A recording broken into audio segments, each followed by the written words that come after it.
자, 이번 시간에는 26장 생체 분자 탄수화물에 대해서 공부를 해보겠습니다. 탄수화물이라고 하는 것은 이제 자연에 널리 분포되어 있는 그런 물질 중에 하나인데, 대사의 주요 중간 물질에 해당이 되는 당류라든지 식물의 구조 성분에서 발견되고 있는 셀룰로스, 이런 것들이 이제 탄수화물의 한 종류가 되겠죠. 이 탄수화물이라고 하는 것은 우리가 명명을 할 때 카보하이드레이트로 이렇게 명명을 해줍니다. 카보하이드레이트. 여기서 하이드레이트라고 하는 부분이 어떻게 명명이 나왔느냐, 포도당을 가지고 보죠.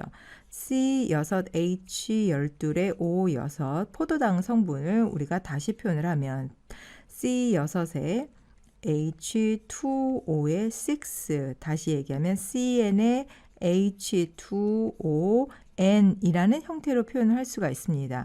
자, 여기에서 H2O의 형태에서 나온 그 생각 때문에 Hydrate of Carbon이라는 그런 아이디어를 가지고, 그래서 명명에 해당이 되는 부분이 Carbohydrate다라고 이제 명명에 해당되는 부분이 나온 거고요.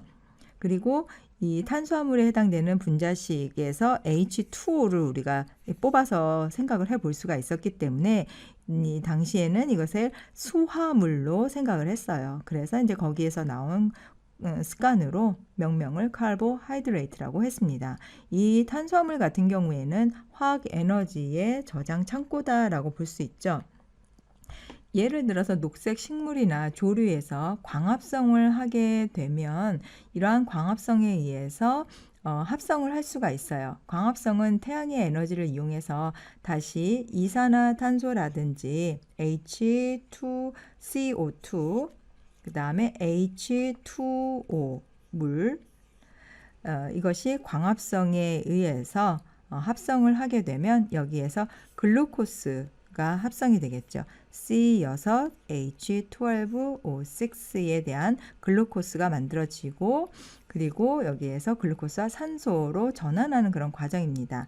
자, 이제 우리가 전체적인 화학식을 완성하기 위해서 앞에 개수 6, 그리고 산소 6개의 6몰의 H2, 6몰의 산소 O2가 이제 합성이 되겠죠.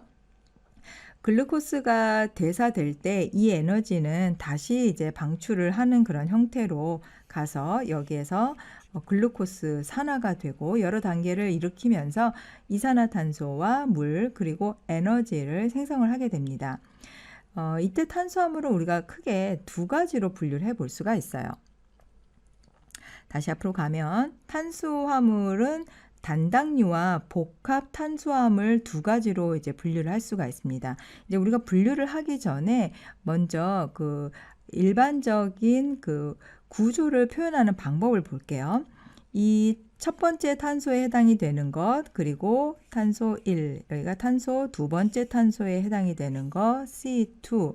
이 첫 번째 탄소와 두 번째 탄소에 해당되는 부분에 우리가 이 카보닐 구조를 그려주게 되는데, 이 탄소 1번에 카보닐이 있을 경우에는 이거는 우리가 알도스다라고 표현을 하고요.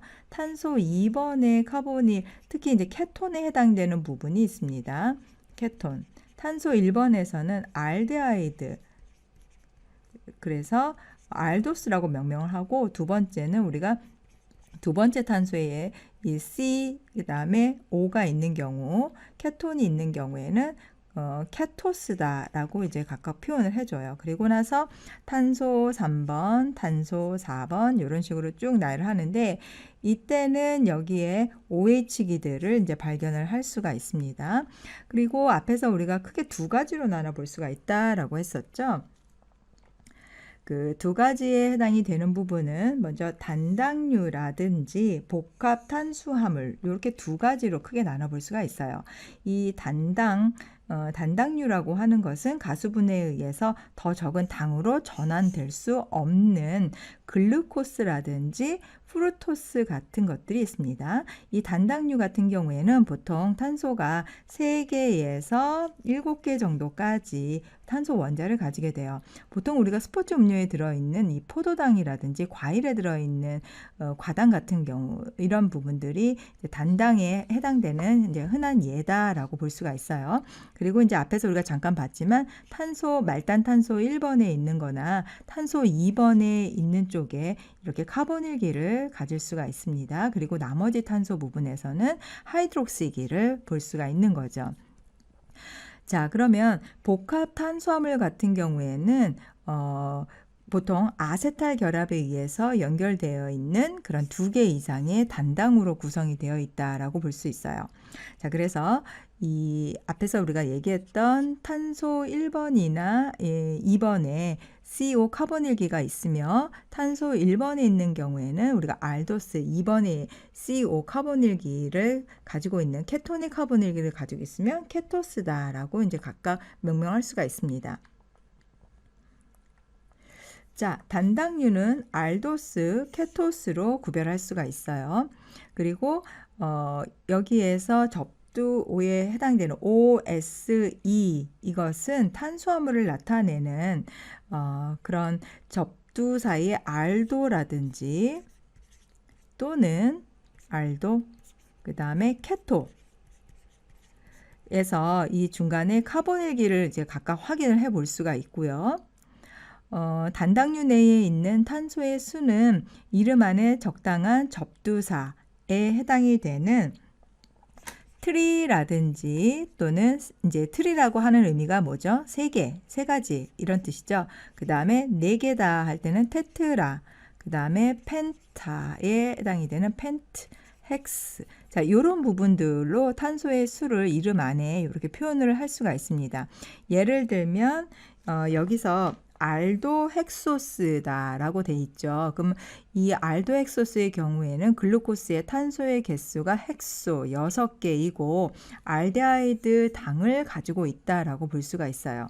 그리고 케토 헥소스 같은 경우에도 탄소가 6개에 해당이 되는 그러면서 두 번째 탄소의 CO, 케톤기를 가지고 있는 그런 형태를 볼 수가 있습니다. 케토 헥소스는 탄소의 개수가 6개의 케토당으로 구성되어 있고 다른 명명에 해당이 되는 부분으로서는 우리가 프루토스다라고 불러주는 거죠.